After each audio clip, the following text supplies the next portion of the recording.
Hello everyone, मैं सौरभ गुप्ता आप सभी लोगों का हार्दिक स्वागत करता हूं तैयारी डिजिटल क्लासेज में। और आज आपका लेक्चर नंबर 2 है नंबर सिस्टम का, और प्रैक्टिस चल रहा है। और अभी तक मैंने एक लेक्चर ले लिया और उसमें ज़बरदस्त कॉन्सेप्ट आपने देखा था कि इस टाइप के क्वेश्चंस को कैसे हम जल्दी लगाते हैं। जो लोग अभी तक ये वीडियो नहीं देखे हैं आप प्लेलिस्ट में जाकर देख सकते हैं। इनफैक्ट यूट्यूब चैनल पर अगर हैं तो वहाँ वीडियोज़ पर भी जाकर आप देख सकते हैं। ठीक है, तो चलिए आज एक स्टार्ट करते हैं एक नया कॉन्सेप्ट। यहाँ से भी क्वेश्चन बन सकता है, ठीक है, तो इसको आप ध्यान समझिएगा। उसके बाद आज से हम लोग एक नया कॉन्सेप्ट भी स्टार्ट कर देंगे और उसी की जमकर प्रैक्टिस करेंगे। कॉन्सेप्ट पढ़ने के बाद कम से कम हम लोग 25 से 30 क्वेश्चन प्रैक्टिस करेंगे, ठीक है, क्योंकि ये आपका प्रैक्टिस बैच है। लेकिन प्रैक्टिस के साथ साथ मैं आपको कॉन्सेप्ट भी बताता चलूंगा, तो आपको ये फील नहीं होगा कि पूरा प्रैक्टिस ही है। आपको कॉन्सेप्ट भी सीखते चलेंगे और हम लोग प्रैक्टिस भी करेंगे। पूरा फोकस हमारा लोग का प्रैक्टिस पे रहेगा। लेकिन अगर कोई नया क्वेश्चन आता है तो आपको कॉन्सेप्ट भी समझना है और वहीं से फिर आपको स्पीड बनाते चलना है, ठीक है। तो सभी लोग जुड़ चुके हैं, तो एक बार सभी लोग सेशन को शेयर कर दें। एक बार सभी लोग सेशन शेयर कर दें, क्योंकि काफ़ी इंपॉर्टेंट सेशन आपका ये होने वाला है। और नंबर सिस्टम कितना इंपॉर्टेंट है मुझे बताने की जरूरत नहीं है, और ये आपके मैथ्स का सबसे इंपॉर्टेंट पोर्शन है। और अगर आपने यहाँ पर कुछ नहीं सीखा तो कुछ नहीं सीखा आपने, ठीक है। और इसका यूज कहाँ पर, पूरी मैथ्स में हम लोग करेंगे। इसीलिए खास तौर से ये क्लास मेरी तो आपको मिस करना ही नहीं है। यहाँ से आपको बहुत कुछ सीखने का मौका मिलेगा। चलिए, तो यहाँ पर स्टार्ट करते हैं यहाँ से, ठीक है। क्वेश्चन है, क्वेश्चन नंबर 19 है।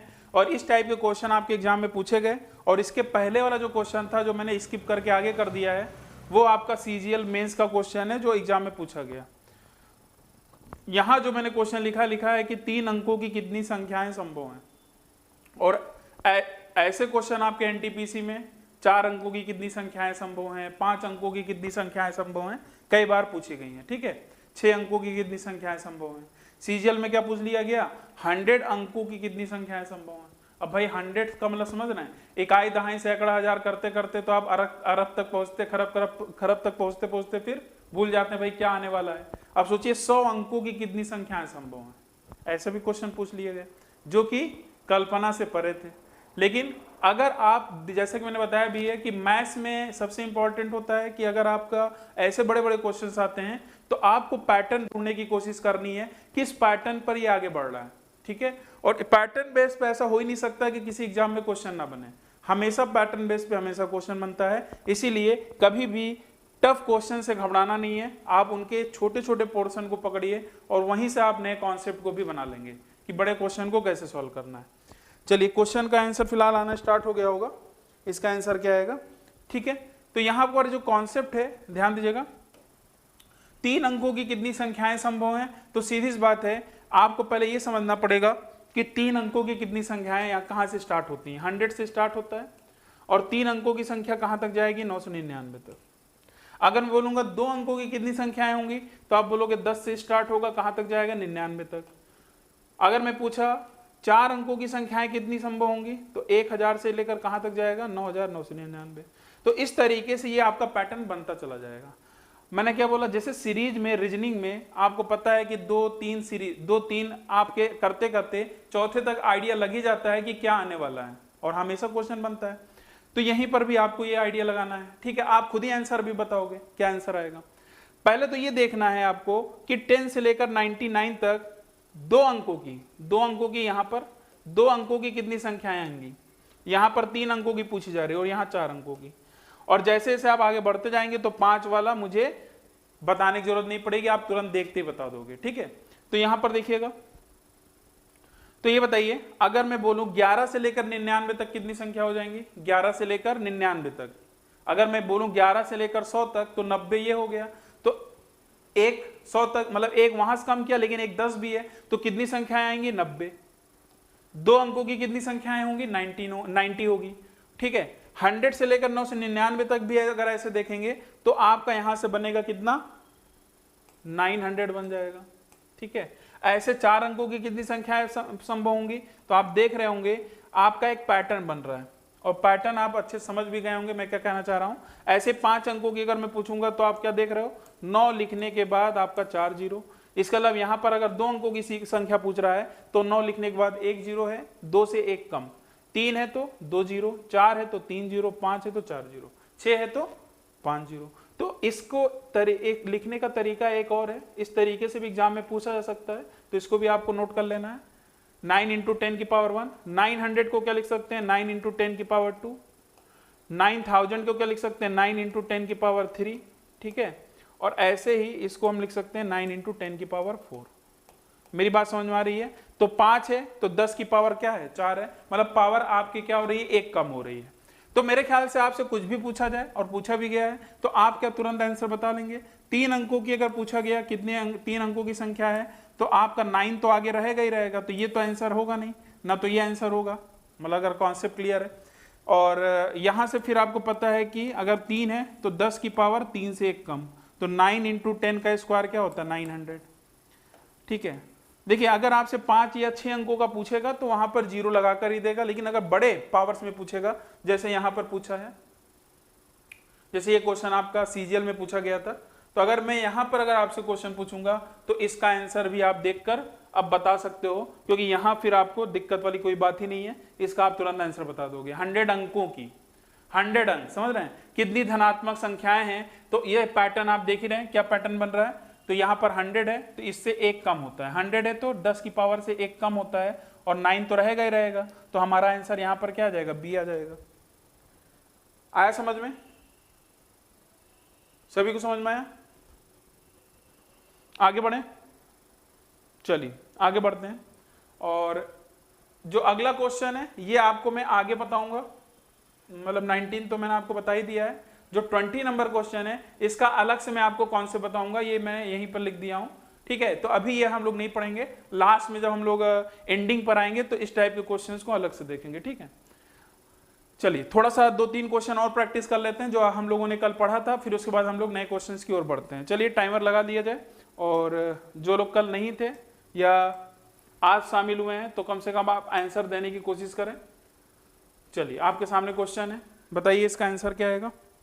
यदि 2 अंकों की संख्या और उसको उलटने से बनी संख्या का योग 99 हो, उसको उलटने से मतलब अंकों को उलटने से, ध्यान रखिएगा, योग 99 है तो संख्या के अंकों का योग क्या होगा, तो संख्या के अंकों का योग क्या होगा, बताइए जल्दी से। कॉन्सेप्ट मैंने समझाया अभी ये परसों की क्लास में, तो आपको ध्यान से इसका आंसर बताना है। 21 का सी, 21 का ए, बहुत ध्यान से करिएगा गलती ना हो। हर बार जरूरी नहीं कि हर बार घटाया ही जाए, इस बार क्या हो रहा है, पलटने के बाद जोड़ा जा रहा है, ध्यान रख रहे हैं, पलटने के बाद क्या कर रहा है, जोड़ा जा रहा है। अगर जोड़ते हैं 2 अंकों की संख्या तो मैंने बताया भी था वो संख्या हमेशा क्या आएगी, जो भी योगफल आएगा 2 अंकों की संख्या को अगर हम पलट के जोड़ेंगे जो भी संख्या प्राप्त होगी। अब यहां पर एग्जामिनर आपको कंफ्यूज कर दिया, जो 99 है एक्चुअल में ये जो 11 का भी मल्टीपल है 9 का भी मल्टीपल है, तो यहां पर कंफ्यूज ना होइएगा। यहां पर एक्चुअली जब योग पे आता है तो हमेशा ये 11 का मल्टीपल होता है, मतलब 11 से हमेशा कटेगा, तो मैंने इसको फैक्टराइज कर लिया 11 इंटू 9, ठीक है, 11 इंटू 9, तो 9 को हम क्या लिख सकते हैं, 9 को हम क्या लिख सकते हैं भाई, ये जो 9 था यही तो x प्लस वाई था, और पूछा क्या है, आपसे पूछा है अंकों का योग, तो अंकों का योग कितना होगा 9 होगा ना, अंकों का योग कितना होगा 9 ना कि 18।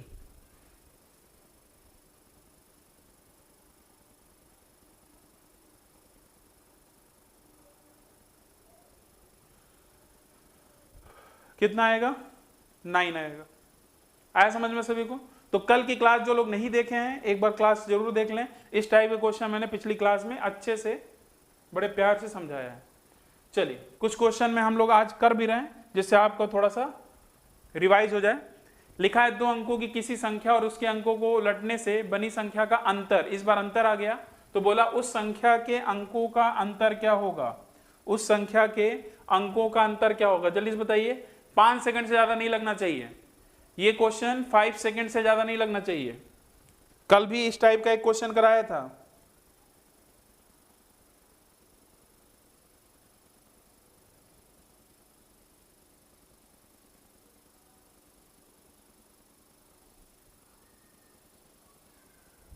ठीक है। अब देखिए ध्यान से, यहां पर अगर आप ध्यान से देखें, जब यहां पर आप पलटेंगे तो हमेशा मैंने क्या बताया था, घटाने पर, क्योंकि यहां पर अब क्या बोल रहा है, अंतर पूछ रहा है, तो यहां पर आपका 63 आ रहा है, तो 63 जो होगा वो 9 का मल्टीपल होगा। तो ये जो 7 होगा एक्चुअल में यही संख्या का अंतर होगा, x माइनस वाई होगा। जैसा भी एक क्वेश्चन पूछा था उसी पर आधारित एक क्वेश्चन था, तो इसका आंसर क्या है, ए है। जो लोग कल की क्लास, परसों की क्लास किए थे उनका तो गलत नहीं होना चाहिए भाई, सभी का सही होना चाहिए, ठीक है। हाँ बिल्कुल सही आंसर है ए ऑप्शन, ठीक है। चलिए क्वेश्चन नंबर 23। इसके बाद फिर हम लोग आज नया कॉन्सेप्ट भी पढ़ेंगे, तो इसीलिए सभी लोग तैयार रहिएगा, और जो भी आपके दोस्त यार हैं सभी को शेयर कर दीजिएगा वीडियो को, ठीक है, लिंक को शेयर कर दीजिएगा जिससे सभी लोग जुड़ जाएं। क्वेश्चन ये है, 2 अंकों की संख्या के अंकों का योगफल 16 है तथा जब संख्या में 18 जोड़ दिया जाता है तो संख्या के अंक क्या होते हैं, उलट जाते हैं, पलट जाते हैं, तो वह संख्या क्या है, जल्दी बताइए। सेकेंडों का क्वेश्चन है, कुछ भी पेन चलाने की जरूरत नहीं है।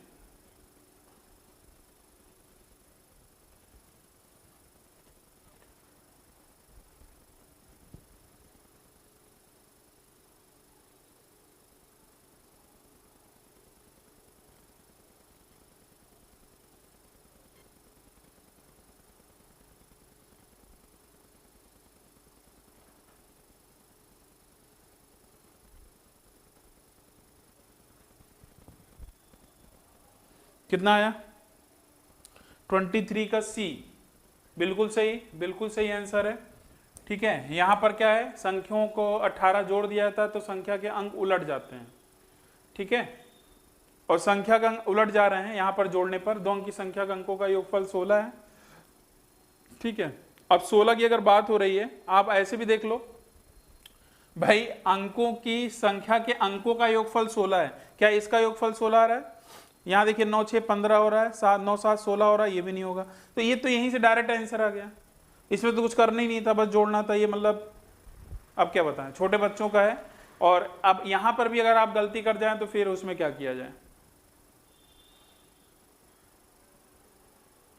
अब ये बताइए, अगर हम उसमें 18 जोड़ देते हैं तो संख्या क्या हो जाता है, पलट जाता है, और ये 18 क्या है, 9 का मल्टीपल है। और अगर मान लिया हमारे पास 2 3 ऑप्शन होते तो मैं क्या करता, 18 को 9 गुणे 2 करता, और जो 2 होता ये संख्या के अंकों का अंतर होता। अब देख रहे हैं ना, 9 और 7 का जो डिफरेंस है वो कितने का है, 2 का है, और यही हमारा आंसर हो जाएगा, ठीक है। चलिए लीजिए ये क्वेश्चन देखिए आपका, ये क्वेश्चन की अगर मैं बात करूं, ये क्वेश्चन सीडीएस का क्वेश्चन है, ठीक है, ये क्वेश्चन आपका सीडीएस में पूछा गया है, और ये सीडीएस का क्वेश्चन है, एक बार देख लीजिए, लेंथ काफी बड़ी है, और अगर मैं बोलूं तो ये क्वेश्चन भी आपका सेकेंडों का है, ठीक है, और इसी कॉन्सेप्ट पर है, देख लेना एक बार, लिखा है, मैं एक बार पढ़ भी दे रहा हूं, आप इसका जवाब बताइएगा।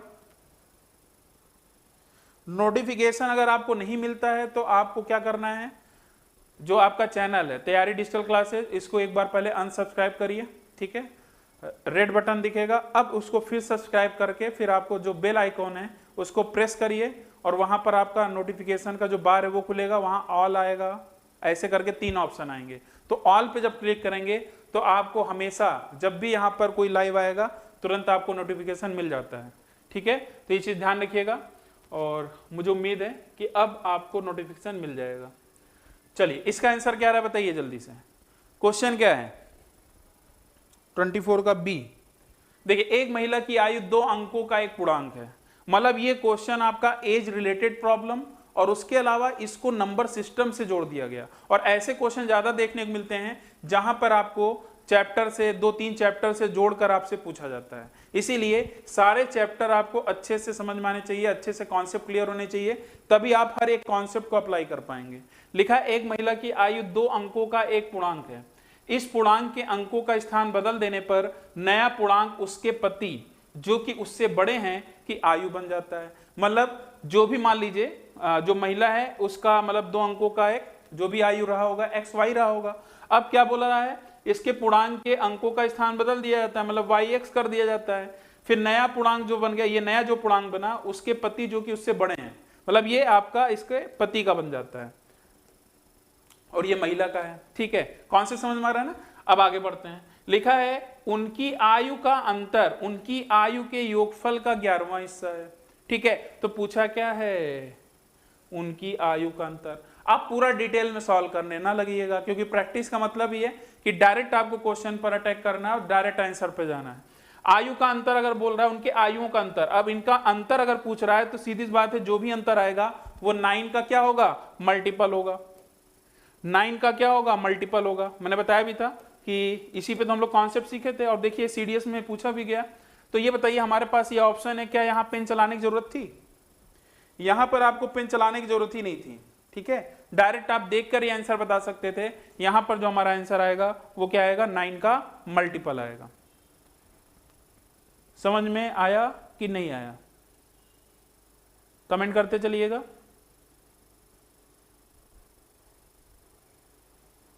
ठीक है, चलिए आगे बढ़ते हैं नेक्स्ट क्वेश्चन पर।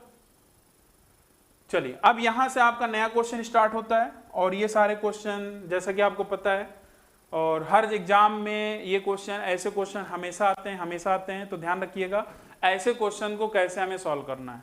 तो मैं आपको क्वेश्चन के माध्यम से ही समझाऊंगा, और आप एक एक कॉन्सेप्ट को ध्यान से नोट करते चलिएगा अगर आपने नहीं पढ़ा हुआ है। क्या है क्वेश्चन, एक बार आप देख लो। मैं पहले तो आपसे ही पूछ लेता हूं, फिर जो लोग को नहीं आता है वो ध्यान सुनेंगे, और या जो लोग लगा भी लेते हैं, लगाने के लिए तो भाई सभी लगा लेते हैं, तो आपका टाइम कितना लग रहा है और यहां से टाइम कितना लगना चाहिए इस क्वेश्चन में, वो भी मैं आपको डिस्कस करूंगा, तो इसीलिए ध्यान समझिएगा। चलिए इसका आंसर बताइए कितना आएगा। ये आपका एक नया कॉन्सेप्ट है, और इस पे लगभग मैं आपको 30 से 35 क्वेश्चन कराने वाला हूं। ठीक है, आज और कल की क्लास भी लगभग मेरे ख्याल से इस पे लगभग जितने टाइप के क्वेश्चन है, एवरेज से लेकर सारी चीजें मैं आपको यहाँ पर डिस्कस करूंगा। मजा आने वाला है। ठीक है, ये आपके एवरेज में भी यहां से क्वेश्चन बन सकते हैं। ठीक है, और लगभग अगर मैं बात करूं इस टाइप के क्वेश्चन जो मैं कराऊंगा, अगर सिर्फ क्वेश्चन बनाना हो तो यहां से लगभग 48 या 50 टाइप के क्वेश्चन यहां से बन सकते हैं। अब डरना नहीं है कि 48-50 टाइप, ठीक है, क्योंकि जो कॉन्सेप्ट सिखाने वाला हूं यहां पर आपको कुछ भी रटने की जरूरत नहीं है, सिर्फ कॉन्सेप्ट को समझना है, और कभी भी क्वेश्चन देखेंगे आप तुरंत लगा लोगे। चलिए आंसर मेरे ख्याल से जिनको पता है वो लगा ही लिए होंगे, और जो लोग डिटेल में लगा रहे हैं वो लोग ध्यान से देखेंगे। हाँ, कल की क्लास ऑफ थी, कल संडे था, मैं सोचा कल एक दिन की छुट्टी ले लिया जाए। ठीक है, लेकिन ऐसा नहीं है कि संडे को ऑफ ही रहेगा। इनफैक्ट आपको अगर पता है तो मैं फिर से बता दूं, जितने भी लोग देख रहे हैं, 6 जून को जैसा कि आपको पता है 1200 आपको यहाँ पर जो भी वर्ड्स हैं सर आपको पूरा सिखाएंगे, विकास सर। और इनकी जो ये मान लीजिए ये क्या है, मैराथन नहीं, मैराथन का भी बाप, महा मैराथन है, और ये क्लास काफ़ी देर तक चलने वाली है। और उस दिन आपकी जो टाइमिंग है मॉर्निंग में 9 AM। ठीक है, तो उस दिन तैयार रहिएगा। और जैसा कि मैंने बोला भी था कि हर संडे आपकी मैराथन स्टार्ट हो जाएगी जल्दी ही, तो ये एक स्टार्ट हो ही चुका है इंग्लिश से। फिर उसके बाद में भी जीएस या मैथ्स का भी आपको नोटिफिकेशन मिल जाएगा। और जो कि मैराथन जो क्लास रहेगी, कम से कम मान के चलिएगा हमेशा आपका 3 या 4 घंटे मतलब प्लस में ही रहेगा, 3 आवर प्लस में ही रहेगा, और वहां पर आपको कुछ ना कुछ हमेशा नया सीखने को मिलेगा। ठीक है, तो मैराथन क्लास में आप जरूर शामिल होइए। जो भी आपके दोस्त यार हैं उनको भी जरूर बताइए, जिससे उस दिन की क्लास को सक्सेसफुल बनाएं। और जितना भी आपका प्यार मिलेगा तो सीधी बात है हम भी लोग मोटिवेट होंगे, और मैराथन के लिए मैथ्स में हो गया, जीएस में हो गया, जीएस में किसी इंपॉर्टेंट टॉपिक पे हो गया, तो उसको हम लोग जरूर यहाँ पर लेकर आएंगे। और एक बार जब सिलसिला स्टार्ट होगा तो सीधी बात है अगर आपका प्यार मिला, आपका सपोर्ट मिला, तो ये लगातार आपका चलता चला जाएगा। ठीक है, और जैसा कि पता भी है आपको, मैथ्स में भी मैंने हाइट एंड डिस्टेंस पर लगभग 5 घंटे की क्लास मैंने लिया भी है, और उस वीडियो आपको मेरे फोल्डर पे मिल भी जाएगा वहां पर तैयारी डिजिटल क्लासेज में, तो उसको आप जरूर देखिए। हाइट एंड डिस्टेंस में कहीं भी कोई भी प्रॉब्लम है, छोटी से छोटी समस्या, बड़ी से बड़ी, आप उस वीडियो का एक बार आप देख लोगे तो आपका कोई भी दिक्कत नहीं होगी। जो भी इंग्लिश मीडियम वाले स्टूडेंट हैं वो भी देख सकते हैं, क्योंकि वहां पर बाइलिंगुअल पूरा वर्ड यूज किया गया है। ठीक है, चलिए ठीक है, थोड़ा अनाउंसमेंट था तो मैंने कर दिया है। और बताइए आप लोग, चलिए तो स्टार्ट किया जाए। 25 का बी बता रहे हैं। अब देखिए इसका कॉन्सेप्ट क्या है, समझिएगा। यहां पर 2 कॉन्सेप्ट आपके बनते हैं, और 2 कॉन्सेप्ट क्या हैं, जैसे आपसे बोला गया 3 क्रमिक पूर्णांक संख्या, 3, अब बहुत ध्यान सुनिएगा, शायद में भी मैं 5-10 मिनट आपको समझाऊं, उसके बाद फिर हम लगातार धुआंधार क्वेश्चन स्टार्ट कर देंगे। देखिए दो टाइप के क्वेश्चन क्या बनेंगे, मेन जो दो टाइप का है वो क्या है, जैसे आपने पढ़ा है सम और विषम। सम का मतलब होता है इवन, विषम का मतलब ऑड। अगर मैं 3 की बात करूं, 3 लोग हैं तो 3 क्या है, 3 एक आपका विषम संख्या है। अगर मैं बोलूंगा 4 लोग हैं तो 4 क्या है, एक सम संख्या है। ठीक है, 4 लोग मतलब 4, जैसे 4 लोग खड़े हैं, तो अब यहां पर बात होती है कि उनका योग दे देगा या उनका औसत दे देगा, इस टाइप के क्वेश्चन बनेंगे।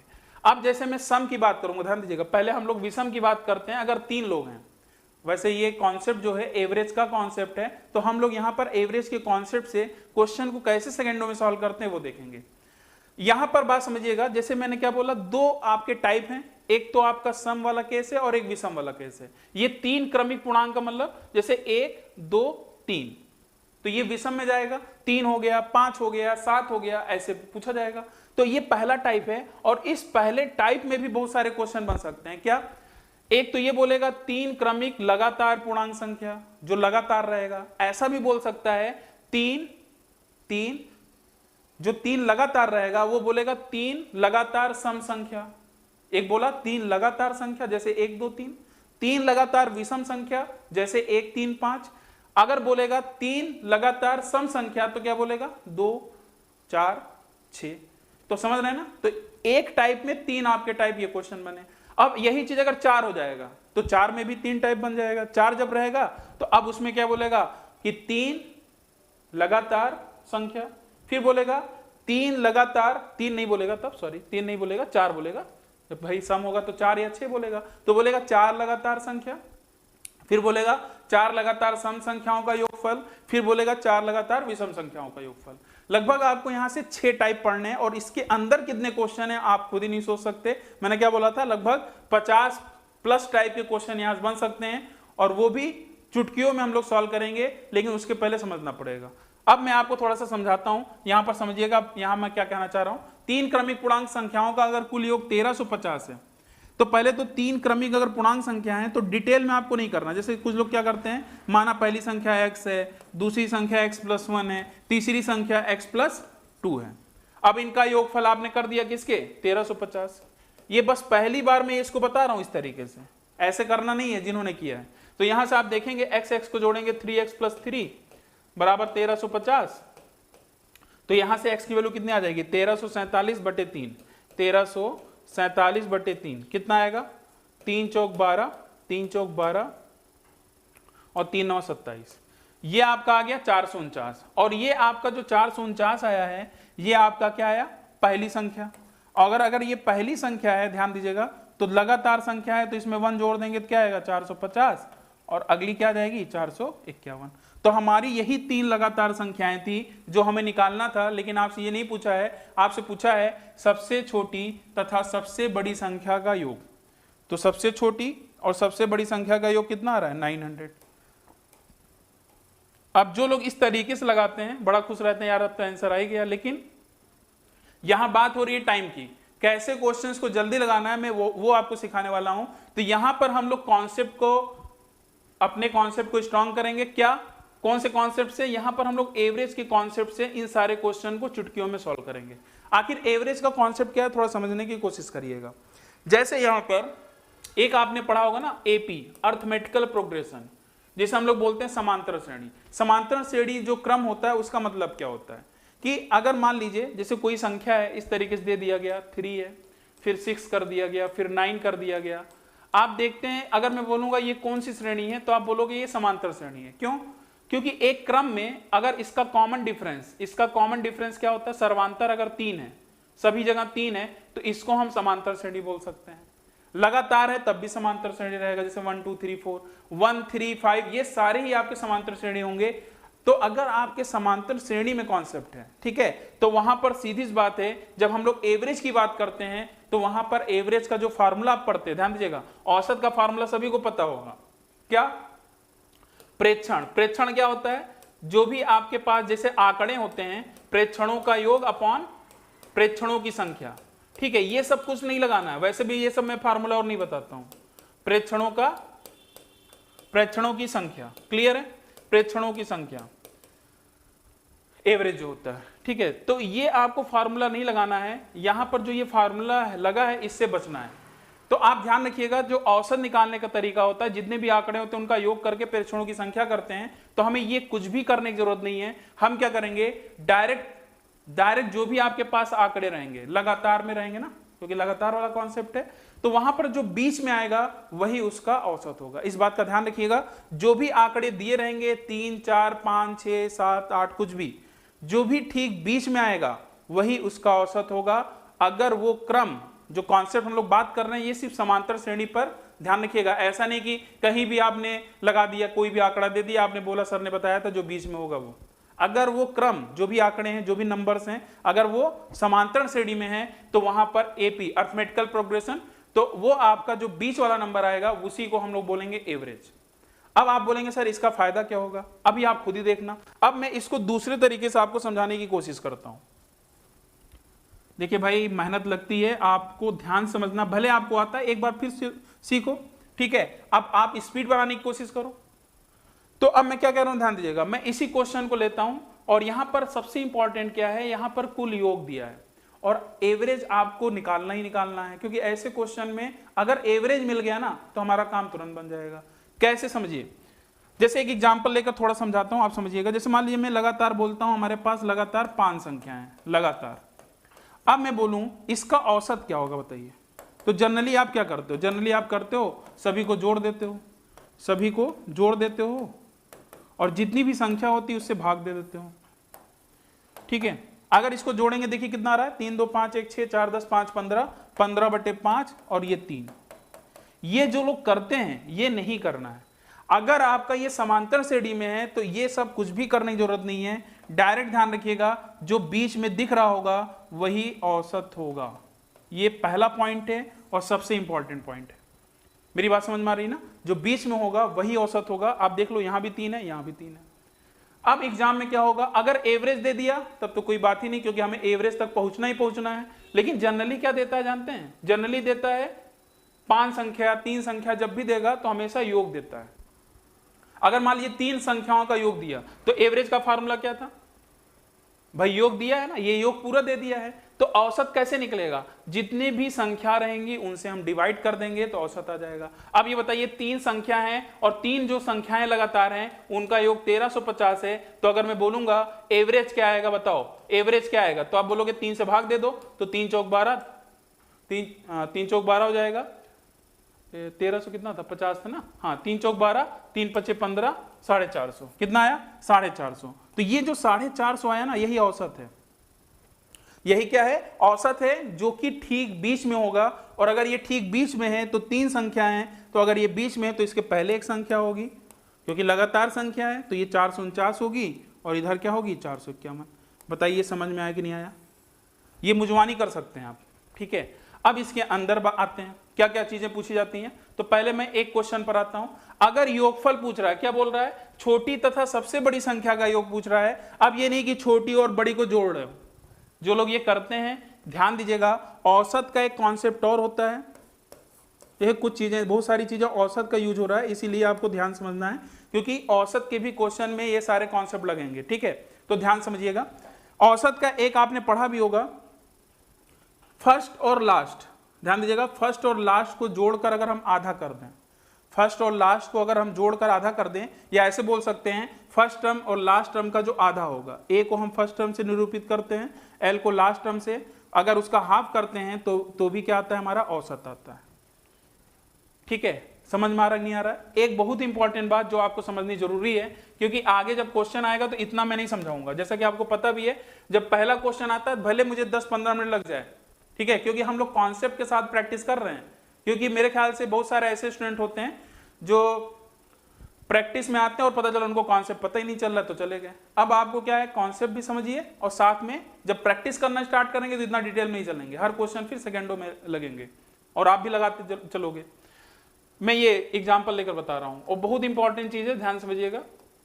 मैंने क्या बोला, 2 चीज था, मैंने बोला जो बीच में आएगा लगातार अगर है तो वो आपका एवरेज होगा। अगर मान लीजिए आपको पहला और लास्ट टर्म मिल जाए, पहला और लास्ट टर्म का जो हाफ होगा इसका आधा भी क्या आएगा, एवरेज आएगा। चेक कर लो, चाहे 1 + 5 और इसका आधा करूंगा तब भी हमारा क्या मिलेगा, एवरेज मिला कि नहीं मिला। और ये भी एक इंपॉर्टेंट बात है जो समझना बहुत जरूरी है, इनफैक्ट अगर मैं यहां से स्टार्ट कर रहा हूं, अब ठीक अगली संख्या और पीछे से ठीक इसके पिछली वाली संख्या, यहां पर भी अगर इसका सम करके आधा करोगे तब भी हमारा क्या मिलेगा, एवरेज मिलेगा। जो लोग ये समझते हैं कि फर्स्ट और लास्ट का ही आधा एवरेज मिलता है, तो ध्यान दीजिएगा, इसके अगली वाली और पिछले से पिछली वाली उनका भी सम करेंगे तो मिलेगा। मान लीजिए आपके पास 9 संख्याएं हैं लगातार, तो यहां पर 2 के आगे वाली और यहां के जैसे 4 है उसके पिछली वाली, उसका भी आधा करेंगे तो भी औसत मिलेगा। ठीक है, तो ये चीज आप ध्यान रखिएगा, इस कॉन्सेप्ट को हम लोग एवरेज में भी और यहां पर भी यूज करेंगे। ठीक है, क्लियर है? तो मैं क्या कहना चाह रहा था कि a प्लस एल अपॉन 2 क्या होता है, एवरेज होता है। आप ये बताओ अभी हमारा एवरेज कितना आया, 450। हमारा एवरेज जो आया है 450 आता है। जैसे कुछ लोग रट लेते हैं, उनको यही नहीं पता होता कि आखिर इंटू 2 क्यों करते हैं। अब मैंने क्या किया, 2 का क्रॉस मल्टीप्लाई किया, तो देखिए ये क्या आ रहा है, बहुत इंपॉर्टेंट रिजल्ट है ये, a प्लस एल। ए जहां पर लिख लीजिएगा, जो a है आपका ये फर्स्ट टर्म है, ये क्या है, फर्स्ट टर्म मतलब पहला पद है, और जो l है ये आपका आखिरी पद है जिसे हम लोग बोलते हैं लास्ट टर्म। सारे लोग नोट कर लीजिएगा। तो आपसे जब योगफल पूछेगा, देखिए अब इस क्वेश्चन को जल्दी कैसे करते हैं, जैसे 3 संख्याओं का योग इतना दिया है तो 3 से डिवाइड करते, एवरेज आता 450, और जैसे एवरेज 450 आता है इसका दुगना कर देते, हमारा आंसर क्या आ गया, 900। बस इतना करना था और ये हमारा आंसर था जो आप लोग का आया था। दुगना क्यों किया, अब समझ में आया? दुगना क्यों करते हैं, आपको समझाने के लिए सारी चीजें मैंने तिगड़म पूरा बताया, जिससे आपको पता चले कि ट्वाइस क्यों किया जाता है।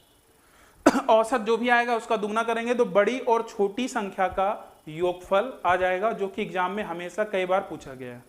बताइएगा समझ में आएगा नहीं सभी को? आगे बढ़े, चलिए अब स्पीड बनाते चलिएगा, और भाई देखिए शेयर करते चलिए आप लोग, एक बार तो शेयर बनता है ना। जितने भी लोग देख रहे हैं वीडियो को, देखिए लाइक जरूर कर लिया करिए, बताने की जरूरत नहीं है, और एक बार शेयर जरूर कर दिया करिए, ठीक है? क्योंकि सारी चीजें अब ट्रैक पर आ रही हैं, मैं भी शायद जल्दी सारी चीजें सब नॉर्मल हो जाएंगी, तो हम लोग, क्योंकि एग्जाम भी कहीं ना कहीं ऐसा तो है नहीं कि एग्जाम नहीं होगा, तो अपनी तैयारी जारी रखिए। और जो लोग अभी बैठे हुए हैं वो बाद में पछताएंगे अगर जो लोग अभी नहीं पढ़े, ठीक है? चलिए क्वेश्चन है आपके सामने और देख रहे हैं। अब हम इतना आपको डिटेल में नहीं बताऊंगा, जो भी नया आएगा उसको मैं आगे ऐड ऑन कराता जाऊंगा, आप नोट करते जाइएगा। 2-3 पॉइंट जो बताया उसको आप नोट कर लीजिएगा। बताइए इस क्वेश्चन का आंसर क्या आएगा जल्दी से।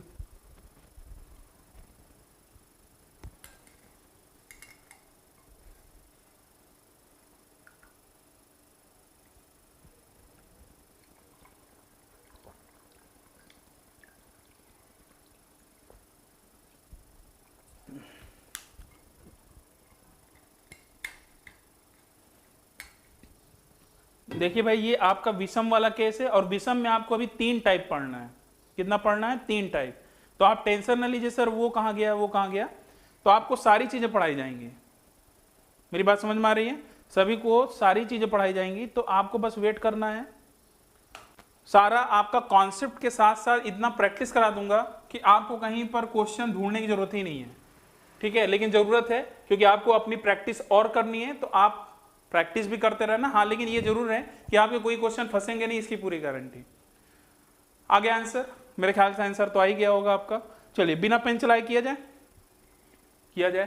3 लगातार विषम संख्या। अब 3 का मतलब क्या है, ये विषम वाला केस चल रहा है, अभी 4 नहीं है, 6 नहीं है, 3 वाला है, और इसमें भी 3 टाइप के क्वेश्चन बनते हैं। इस बार क्या बोला, 3 लगातार विषम, ठीक है? इसका मतलब एग्जाम्पल कैसे बनेगा, जैसे 1 के बाद अब 2 नहीं आएगा, लगातार नहीं है, 1 के बाद 3 आएगा, फिर 5 आएगा, ठीक है? तब भी मैंने क्या बोला था, जो बीच में होगा वही औसत होगा। तो ये बताइए 3 लगातार विषम संख्याओं का योग अगर 81 है, ठीक है, तो जैसे योग आए तुरंत हमारा टारगेट है कि एवरेज तुरंत निकाल लेना है। तो एवरेज निकालने के लिए जितनी भी संख्या होती है योग में डिवाइड कर दो। 81 में अगर मैं 3 से डिवाइड करूंगा तो कितना आया, 27 आया, और 27 जो होता है ये बड़ी वाली संख्या है, तो इसके भाई जो ये होगा बीच में रहेगा। और बीच वाले कितने इंपॉर्टेंट है आपको भी पता है ना। कहीं आप लोग ग्रुप में जाते हैं, पता चला कि कहीं रेस्टोरेंट में गए, खाना खाने कहीं भी गए, या कहीं पात और में बैठने गए, तो भाई जो सर्वे सर्वा रहता है, जो लीडर होता है, वो बीच में बैठेगा, बाकी जो भी दोस्त यार होंगे वो किनारे। तो सोच लीजिए कितना बोलबाला है बीच वालों का। तो 27 के बाद जो बड़ी संख्या आएगी और इधर क्या आएगी, छोटी संख्या आएगी। अब 27 बाद 28 नहीं करना है, क्यों? क्योंकि विषम है, तो विषम का मतलब क्या होता है, जो 2 से डिवाइड ना हो।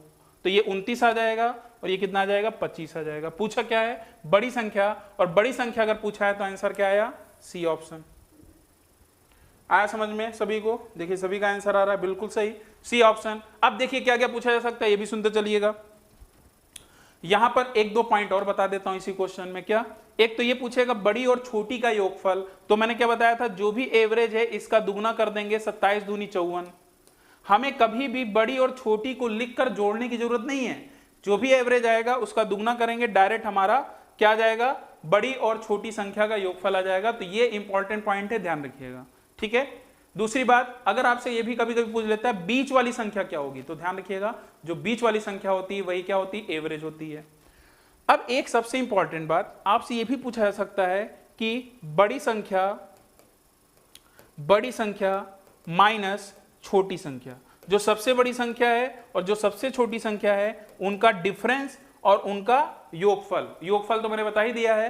तो डिफरेंस जब पूछा जाता है, तो डिफरेंस अगर पूछ लिया गया ना, तो इससे आसान क्वेश्चन बन ही नहीं सकता।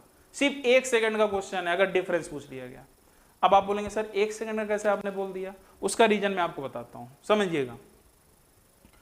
यहां पर अगर मैंने बोला 3 लगातार विषम संख्याओं का योग, बात आ रही है एक तो विषम की, सम की, अभी सम वाला नहीं आया है, और 3 लगातार संख्या। तो मैं फिर से एग्जांपल लेकर आपको समझाता हूं, समझने की कोशिश करिएगा। इनफैक्ट मैं 5 अंकों की संख्या ले लेता हूं और बस थोड़ा सा 3 मिनट बस है, उसको आप समझ लीजिए जिससे आपको कहीं दिक्कत ना हो। एक एग्जाम्पल लिया मैंने, 5 लगातार संख्या है, 11, 12, 13, 14, 15, और एक मैं ले रहा हूं 5 लगातार विषम संख्या, देखते रहिएगा, 11, 13, 15, 17 और 19। एक मैंने लिया 5 लगातार सम संख्या, 12, 14। तो 3 एग्जाम्पल मैंने आपके सामने लिखा है और इसको आप देखिएगा। अब आप देखते चलना। अब देखिए यहां से अगर मैं पूछूंगा इनका औसत क्या है, तो आपको पता है कि जो बीच वाली संख्या होगी वही औसत होगी, ये पूछा जाएगा, तुरंत आप बता दोगे।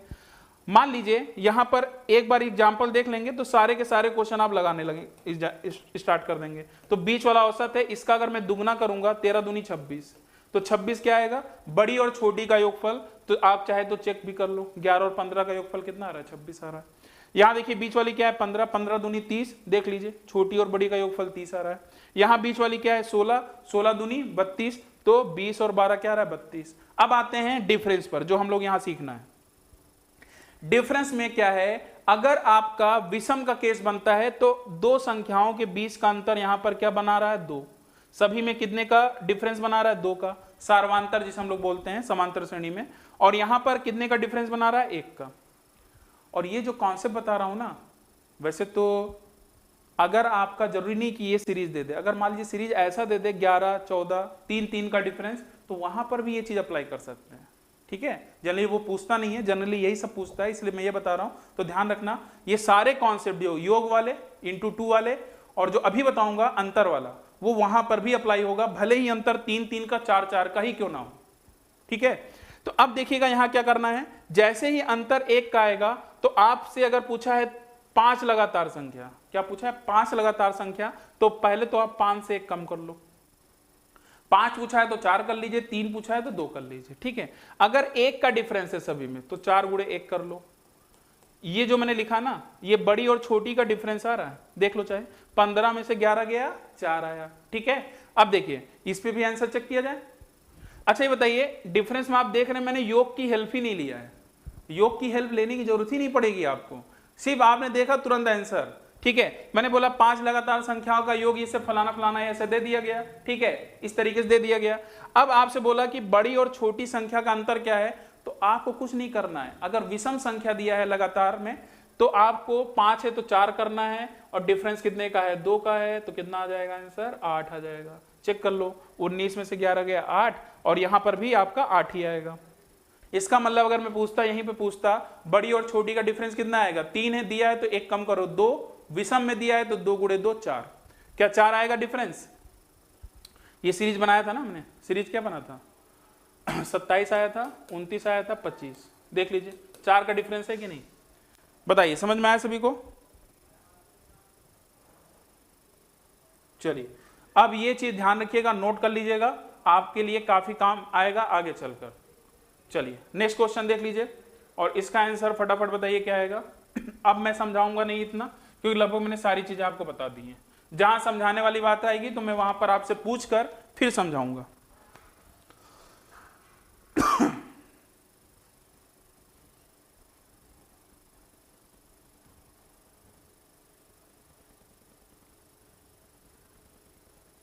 क्वेश्चन है 7 क्रमागत विषम पूर्ण संख्याओं का योगफल 133 है। योगफल दिया 7 दिया है, पहले एवरेज तक पहुंचिए, जल्दी से एवरेज तक पहुंचिए, हमें चाहिए आंसर जल्दी।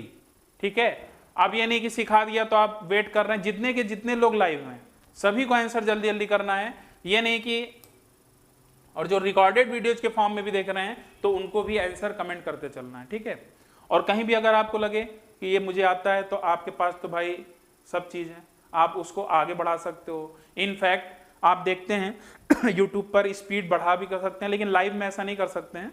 तो स्पीड आप क्या कर सकते हैं, बढ़ा सकते हैं, घटा सकते हैं, धीमा भी कर सकते हैं। अगर लगता है टीचर बहुत जल्दी पढ़ा रहा है तो धीमा कर लीजिए, मुझे आराम से आवाज़ निकलेगी ब्रेक लगाकर। ठीक है, अगर बड़े आराम से प्यार से मैं समझा रहा हूँ, अरे बड़ा बोरिंग लग रहा है और जल्दी जल्दी पढ़ाना चाहिए, स्पीड बढ़ा लेना, बहुत तेजी से आप देख डालोगे। ठीक है, तो जैसा चाहो वैसा घुमा सकते हो। तो यहाँ पर न्यूनतम विषम पूर्ण संख्या है, तो यहाँ पर 7 से डिवाइड कर दो, क्योंकि 7 दिया है, डायरेक्ट एवरेज निकाला, 7 एकम 7, 7 9, और जो ही औसत आता है हमेशा बीच वाली संख्या होता है, लेकिन बीच नहीं पूछा है आपसे, पूछा है न्यूनतम। क्या पूछा है, न्यूनतम विषम पूर्ण संख्या। तो ये बताइए 19 के बाद इधर कितना आएगा, क्योंकि विषम में दिया है 17, और फिर कितना आएगा 15।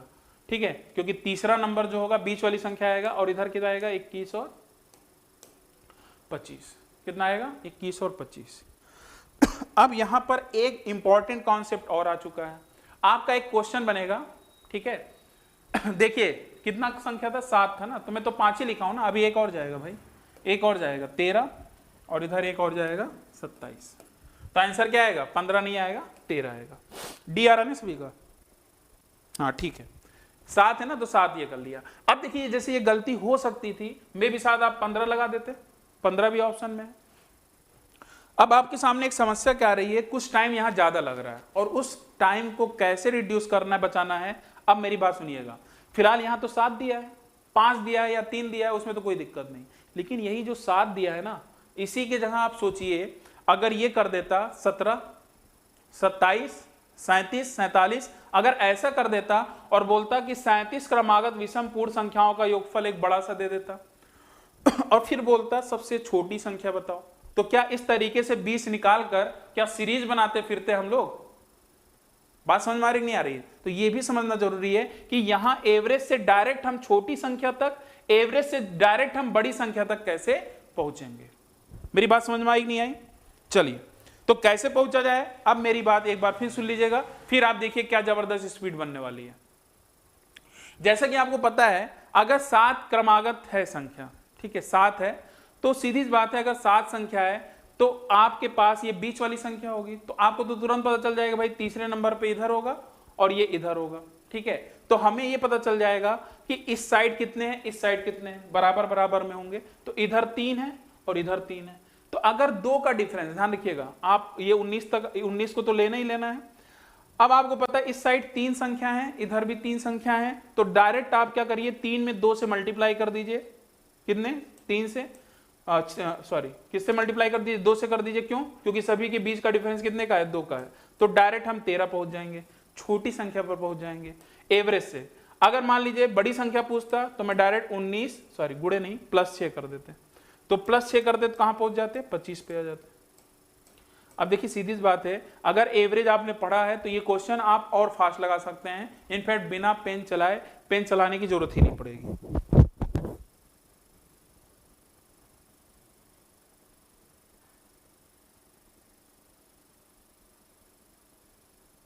ठीक है, चलिए आगे बढ़ते हैं। क्वेश्चन नंबर 28 पर आ जाइए। क्वेश्चन नंबर 28 बताइए इसका आंसर क्या आएगा। मतलब ये क्लास आपकी में भी शायद कल तक जाएगी, और कल हम लोग विषम सम सारे के कुछ अच्छे क्वेश्चंस भी करेंगे, तो इसीलिए इस टाइप के हर टाइप पे इस तरीके से आपको कमांड करना है कि क्वेश्चन एग्जाम में जब आए तो आपसे गलती ना हो, ये ना लगे कि यार ये नया दिख रहा है, ये नया दिख रहा है और आप डिटेल में लगा कर रहे हो। जैसे कुछ लोग इसको मान लेते हैं, माना पहली संख्या x है, दूसरी x+2 है, तो मानने की जरूरत ही नहीं है। आप एवरेज के कॉन्सेप्ट को यूज करके क्वेश्चन के आंसर तक जल्दी पहुंच सकते हैं। बताइए इस क्वेश्चन का आंसर क्या आएगा?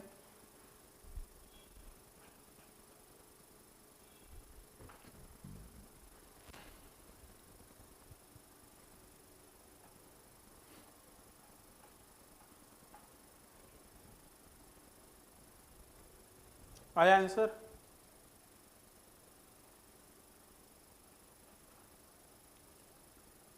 अट्ठाईस का ए, 28 का ए। चलिए देखिए क्वेश्चन यहां देखिएगा, 28 का ए कैसे आ रहा है? पहले तो देखिए 5 क्रमागत सम संख्या, ये 5 है, अभी विषम वाला ही केस चल रहा है और इस बार क्या दे दिया गया? सम संख्या दे दिया, कोई प्रभाव नहीं पड़ने वाला है, वही करना है। तो 5 क्रमागत सम संख्या का योग दे रखा है, तो 180 में पहला काम क्या है? 5 से भाग दो। और मैजिक ऑफ पावर ऑफ 5 में इसका मैंने आपको बताया, किसी भी संख्या में अगर 5 की घात से डिवाइड करनी होती है तो आप क्या करो? इंटू 2 करके इंटू 2 कर दो, कितना आएगा? 360 और एक के बाद एक जीरो हटा दो, मतलब पॉइंट लगा दो, तो 36 आ जाएगा। ठीक है, कितना आ जाएगा? 36 ही आएगा ना। ठीक है, तो यहां पर अगर ध्यान से देखिए 5 3 15 आप चेक भी कर सकते हो, 5 3 15 5 6 30, तो कितना आ जाएगा? 36 आ जाएगा। तो ये 36 क्या आया? एवरेज आया। और जैसे ये एवरेज आया, अब ये बताओ यहां पर हमसे क्या पूछा है? हमसे पूछा है ए और ई का गुणनफल, ए और ई का गुणनफल। तो ये बताइए ये कितने नंबर पर है? तीसरे नंबर पे, तो 2 संख्या इधर होगी, 2 संख्या इधर होगी। ठीक है, इसका मतलब इसमें से मुझे कितना माइनस करना पड़ेगा? 2 दूनी 4, 4 माइनस करूंगा तो कितना आ गया? 32, और 4 जोड़ूंगा तो कितना आएगा? 40। इसका मतलब यही ए होगा और यही ई होगा, इन्हीं का प्रोडक्ट पूछ रहा है, और इनका अगर प्रोडक्ट पूछ रहा है तो यूनिट प्लेस पे 0 आना चाहिए। तो चलिए 0 कहां पर आ रहा है? यहां भी आ रहा है, यहां भी आ रहा है, यहां भी आ रहा है। अब 0 अगर आ गया तो 4 का अगर मैं 2 में मल्टीप्लाई करूंगा तो 8 आएगा। 0 के बाद 8 आना चाहिए, 0 के बाद 8 आना चाहिए, एक ही ऑप्शन है, बाकी में नहीं है। आया समझ में? तो मल्टीप्लीकेशन भी अगर करना है तो बराबर ऑप्शन पर फोकस करना है। तो इस तरीके से आप क्वेश्चन को जल्दी कर सकते थे। उम्मीद है कि समझ में आ रहा होगा।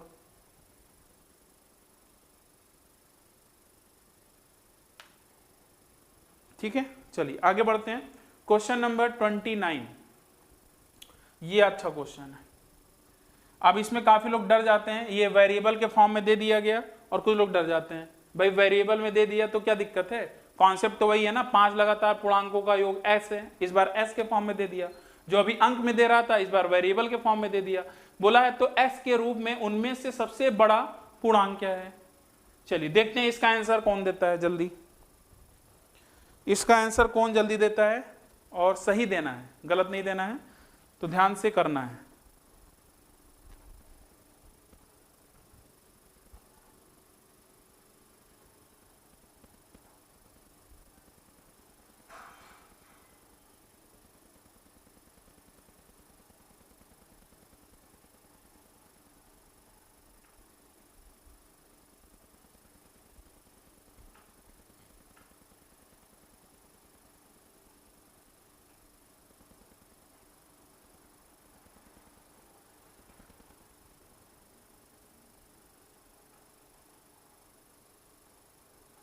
ट्वेंटी 29 आ रहा है, 29 का डी। चलिए डी आ रहा है काफी लोगों का। और लोग कहाँ हैं?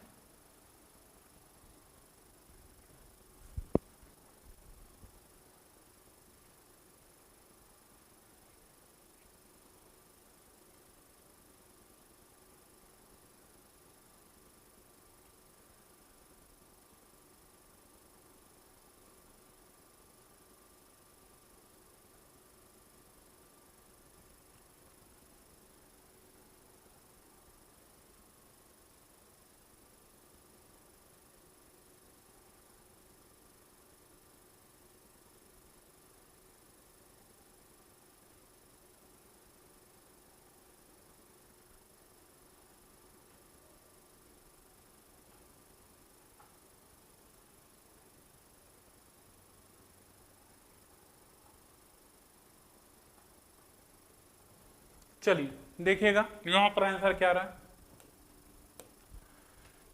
5 लगातार पूर्णांकों का योग क्या है, s है। ठीक है, तो ये बताइए अगर पूर्णांकों का योग s था तो एवरेज निकालने के लिए क्या करते थे भाई, जितनी भी संख्या होती थी उससे डिवाइड कर देते थे, ये हमारा एवरेज आ गया। और 5 लगातार पूर्णांक, ध्यान रखिएगा 5 लगातार पूर्णांक है, तो ये कौन से नंबर पे है, तीसरे नंबर पे है। किस नंबर पे है, तीसरे नंबर पर।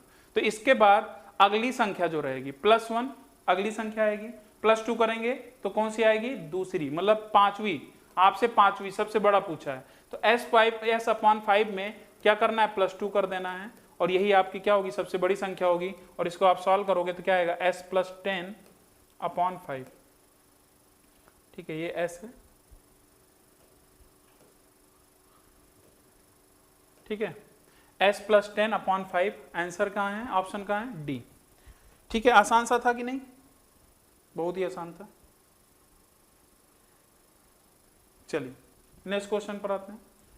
ये देखिए सारे क्वेश्चन जो लिए गए हैं लगभग हर एग्जाम को टारगेट करके हर जगह से लिए गए हैं।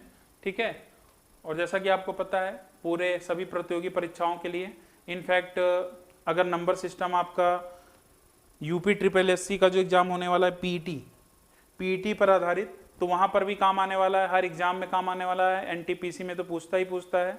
ठीक है, तीन क्रमागत विषम, थोड़ा बना लीजिएगा, यदि किन्हीं 3 क्रमागत विषम प्राकृतिक संख्याएं जो 3 से विभाजित हैं, ये इंपॉर्टेंट पॉइंट है। कुछ चीजें और आपसे ऐड ऑन कर सकता है यहाँ पर, तो इस बात का भी ध्यान रखिएगा। 3 क्रमागत विषम प्राकृतिक संख्याएं जो 3 से विभाजित हैं, ये भी दे सकता है। और बोला है का योग 63 है, तो उनमें सबसे बड़ी संख्या क्या होगी, जल्दी से बताइए आंसर क्या आएगा इसका। इसका आंसर क्या आएगा, जल्दी से बताइए। 30 का बी। चलिए, तो सबसे पहला काम क्या है, 3 क्रमागत विषम प्राकृतिक संख्याएं 3 से विभाजित हैं जिनका योगफल 63 है। तो अगर 63 है और 3 संख्याएं हैं तो पहला काम क्या होगा, ये बीच वाली संख्या आ गई। ये क्या आ गई, बीच वाली संख्या। और लिखा है 3 क्रमागत विषम। अगर 3 क्रमागत विषम दिया है तो क्या बी और डी हो सकता है। जो लोग बी बता रहे हैं थोड़ा सोचिए। ठीक है, 3 क्रमागत यहां लिखा है भाई विषम, तो विषम का मतलब क्या होता है, जो 2 से ना कटे, और ये तो 2 से कट रहा था, आप लोग बी बता रहे हो, और यही गलती हो जाती है। ठीक है, इसीलिए ध्यान से, मैंने बोला भी था ना, बीच बीच में बाउंसर भी आता है। बाउंसर का मतलब समझते हैं ना, कब छोड़ना है कब छक्का मारना है, ये चीज आपको पता होना चाहिए। ठीक है, और कब डक करना है। तो फिलहाल ये बाउंसर था, तो ध्यान से करिए, ऐसे क्वेश्चन मिलेंगे हमेशा। अब बताइए, ये बीच वाली संख्या होगी, और 3 विषम का मतलब क्या होता है, 21 के बाद 23 आना चाहिए, 23 आना चाहिए। ठीक है, और हमसे पूछा क्या है, बड़ी, 21 के बाद 23 आना चाहिए। विषम तो है लेकिन 3 से नहीं कट रहा है। आप चाहे तो यहां मैं लिख देता हूं, 23 के बाद 25 आएगा, फिर 27 आएगा, इधर ही देखना है। तो आप ये बताओ, 23 हो नहीं सकता क्योंकि 3 से कटेगा नहीं, 25 हो नहीं सकता क्योंकि 3 से कटेगा नहीं। और जो लोग 24 बता रहे थे भाई, 24 किस हिसाब से बता रहे थे, वो 3 से कट रहा है। अगर 3 से कट रहा है तो विषम भी तो नहीं है, तो सारे कंडीशन को फिलफिल करना चाहिए। एक ही ऑप्शन है 27। क्या है, 27। अब आप लोग कमेंट करके ये बताइए सबसे छोटी संख्या क्या होगी। यहां पर सभी लोग कमेंट करिए, सबसे छोटी संख्या क्या होगी इस क्वेश्चन में। स्टार लगा लीजिएगा। इस क्वेश्चन में आपके एग्जाम में ऐसे क्वेश्चन बनते हैं, और यहां पर एक साथ 2 कंडीशन दिया गया, एक तो विषम भी दे दिया, उसके बाद यहां पर एक कंडीशन और लगा देगा, 3 से विभाजित, 4 से विभाजित, 5 से विभाजित। तो वहां पर कॉन्सेप्ट तो वही है, बस इस पे थोड़ा सा आपको फोकस करना है। और जैसा कि आपको पता है कि यहां पर जो आपका डिफरेंस बनेगा, डिफरेंस आपका समान ही बनेगा।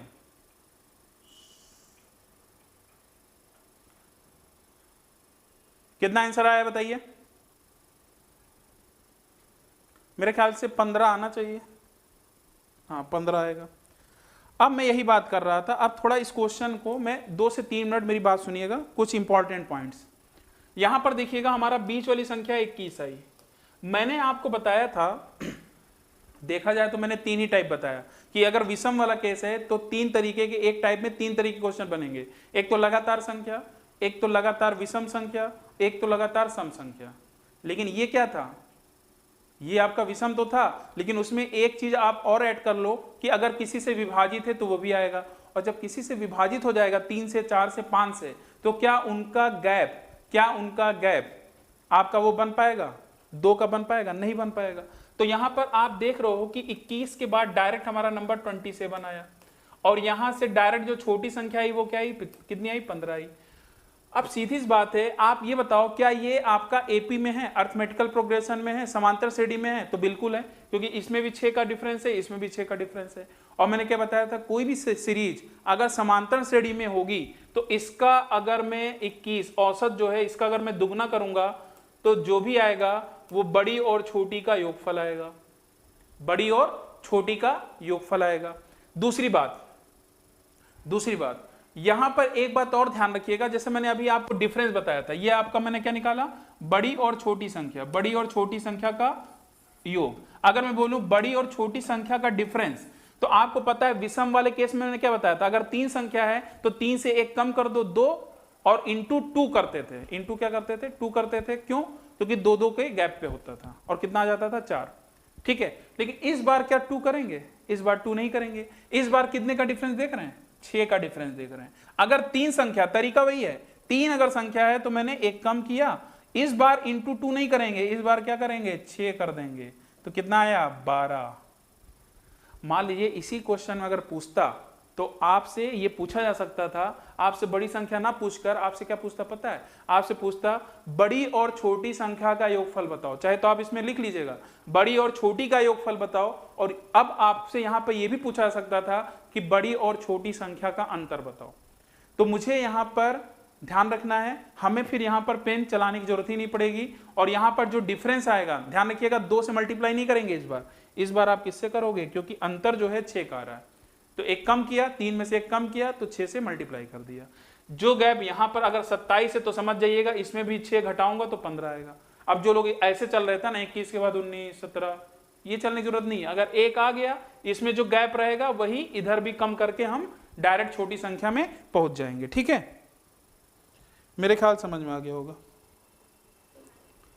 और जो मैंने समझाया है इसको ध्यान से नोट कर लेना, ठीक है। और मैंने बोला भी है, अगर आप पहले भी क्लास किए हैं तो कुछ ना कुछ देखिए नई बातें हमेशा मिलती हैं अगर आप पढ़ते हैं। ठीक है, सोचिए मैं आपको पढ़ा रहा हूं, हमेशा कुछ ना कुछ नया हमेशा पढ़ाता रहता हूं। इनफैक्ट जब भी मैं खुद ही इस पे कुछ काम करता रहता हूं, कुछ ना कुछ नई चीजें मिलती रहती हैं। तो सोचिए टीचर होकर अगर इतनी नई नई चीजें मिलती जा रही हैं, तो आप तो स्टूडेंट्स हैं, तो आपको तो सिर्फ मैथ्स तो पढ़ना नहीं है, हमारा काम है भाई मैथ्स पढ़ना, पढ़ाना। ठीक है, नई नई चीजें ढूंढना और आपको बताना। आप अगर ये काम करने लगोगे तो बाकी सब्जेक्ट कौन देखेगा, जीएस कौन देखेगा, इंग्लिश कौन देखेगा, हिंदी कौन देखेगा, रीजनिंग कौन देखेगा। ठीक है, तो आप बस अपना काम करिए, बाकी हमारे लोग ऊपर छोड़िए। टीचर्स आपको उस तरीके से आपको बेहतरीन बताएंगे यहाँ पर। ठीक है, बाकी जो कोई चीज अगर नहीं मिलती है तो आप हमारे साथ शेयर जरूर करिए कि सर क्या ऐसा हो सकता है, अगर टाइम है तो। चलिए आज का लास्ट क्वेश्चन, यहीं पे सेशन को फिर हम लोग फिनिश करते हैं, फिर बाकी हम लोग कल क्वेश्चन स्टार्ट करेंगे। क्वेश्चन नंबर 31 लिखा है, यदि किन्हीं 3 क्रमागत समपूर्णांकों का योग 54 है तो इनमें से सबसे छोटी पूर्णांक क्या है। इस बार कंडीशन नहीं दिया है कि भाई इससे डिवाइड है, अब तो कोई दिक्कत नहीं है। 3 क्रमागत सम है तो काम क्या करना है आपको पता ही है। ठीक है, 31 का क्या आ रहा है, डी। चलिए अगर सम पूर्णांक, देखिए पहला काम यही करना है। जैसे उस समय आप लोग जो पिछले वाले क्वेश्चन में गलती क्या किए जानते हैं, आपको मैंने हमेशा बताया है कि हमेशा ऑप्शन को देखना है, क्वेश्चन को ध्यान से पढ़ना है। जो लोग क्वेश्चन को ध्यान से नहीं पढ़ते, कुछ लोग यहां तक तो ध्यान से पढ़ते हैं लेकिन लास्ट वाली लाइन पे ध्यान नहीं देते हैं।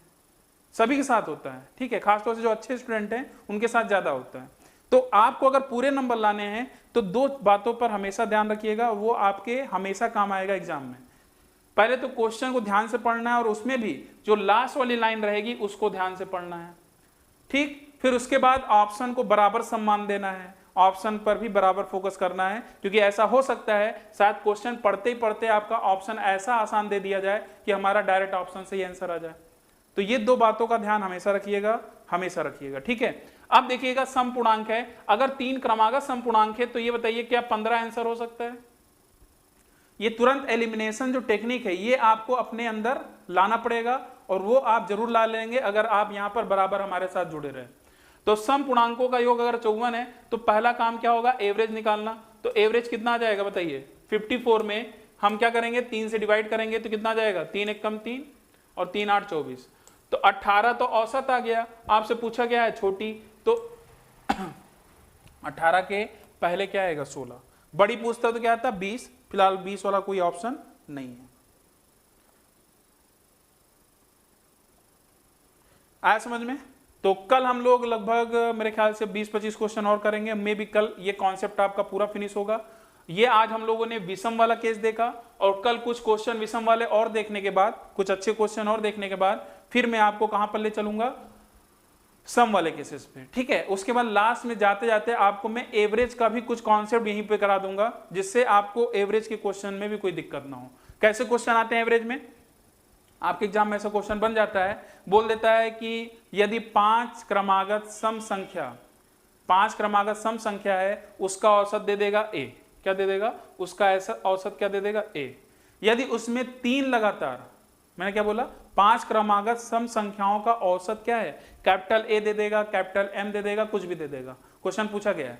फिर बोलेगा अगर उसमें हम 3, आगे के जो 3 है, जैसे 5 तक पहुंचे, उसके बाद आगे की अगर 3 और सम संख्या लगातार जोड़ दें, अब औसत पर क्या प्रभाव पड़ेगा, अब नया औसत क्या हो जाएगा। तो इस टाइप के क्वेश्चन बहुत पूछे जाते हैं। वैसा देखा जाए तो ये क्वेश्चन औसत पर आधारित है, लेकिन जब पूरा आप औसत पे ही कॉन्सेप्ट पढ़ रहे हो तो थोड़ा बहुत वहां पढ़ लेंगे, जिससे औसत के कुछ क्वेश्चन यहीं से हम लोग सीख जाएंगे, ठीक है। तो बताइए क्लास कैसी लगी, आप जरूर कमेंट करिए और भाई शेयर जरूर किया करिए। जितने भी लोग देखते हैं या तो रिकॉर्डेड वीडियोज के फॉर्म में, तो आप अपने ग्रुप्स में जो भी आपके दोस्त यार हैं, अगर आपको मेरे पढ़ाने की स्टाइल आपको पसंद आ रही है, आपको हर एक बेसिक चीजें समझ में आ रही हैं, ठीक है, तो आप कमेंट जरूर किया करिए। उसके अलावा सबको बताया जरूर करिए, जिससे यहाँ पर भी आपके साथ आपके बहुत सारे दोस्त भी यहाँ जुड़ें, जिससे आज क्लास और मजेदार हो। और जैसे कि मैंने बताया भी है, जाते जाते एक अनाउंसमेंट और है आपके लिए, क्या, 6 जून को आपका, इसी 6 जून, ठीक है, 2000 क्या चल रहा है, 21 चल रहा है, 22 चल रहा है, 2022 ना, 2021, ठीक है। तो 6 जून 2021, ये आपका जो 6 जून है, नेक्स्ट आपका जो वीक है, उसमें आपका चलने वाला है क्या, महा मैराथन, ठीक है। मैराथन ऑलरेडी इतना बड़ा होता है, लेकिन उसमें भी महा जोड़ना पड़ जाता है कभी कभी, और कुछ लोग तो 2 घंटे में भी महा लिख देते हैं। महा मैराथन चलिए करिए, ठीक है, 2 घंटे में कौन सा महा मैराथन होता है, ठीक है। फिलहाल मैराथन अपने आप में ही काफी बड़ा होता है, ठीक है। लेकिन यहाँ पर जो 6 जून को आपको क्लास मिलने वाली है, इंग्लिश का आपका महा मैराथन होने वाला है, जो कि 1200, एक ही क्लास में आप सीखेंगे 1200 वर्ड, ठीक है, 1200 वर्ड। और ये 1200 जो वर्ड्स होंगे उनको क्लास में ही आपको सारी चीजें याद कराई जाएंगी। तो इसीलिए आपको तो शामिल होना ही होना है, लेकिन आपके जितने भी दोस्त यार हैं सभी को बताना है। और इसकी जो टाइमिंग है मॉर्निंग में सुबह 9 बजे, ठीक है। तो कोशिश करना है ज्यादा से ज्यादा लोग को लेकर आना है और इस क्लास को सक्सेसफुल बनाना है। और जैसे ही अगर आपने इस क्लास को सक्सेसफुल बनाया, आपका सपोर्ट मिला, तो मुझे उम्मीद है कि हर संडे को आपको यहाँ पर मैराथन क्लास जरूर देखने को मिलेगा, जो कि 3 घंटे प्लस की क्लास रहेगी। वो जीएस में भी किसी सब्जेक्ट का हो सकता है, मैथ में भी हो सकता है। तो ये चीजें कुछ आप पे भी डिपेंड करती हैं, इसीलिए आपको भी यहाँ पर पार्टिसिपेट करना है, ठीक है। बाकी कोई क्वेश्चन है तो आप पूछ सकते हैं, तो सेशन को यहीं फिनिश किया जाए। चलिए, तो आज का सेशन यहीं फिनिश करते हैं, और बाकी आप कमेंट करिएगा, कोई डाउट है तो आप जरूर पूछिएगा, ठीक है। थैंक यू, धन्यवाद।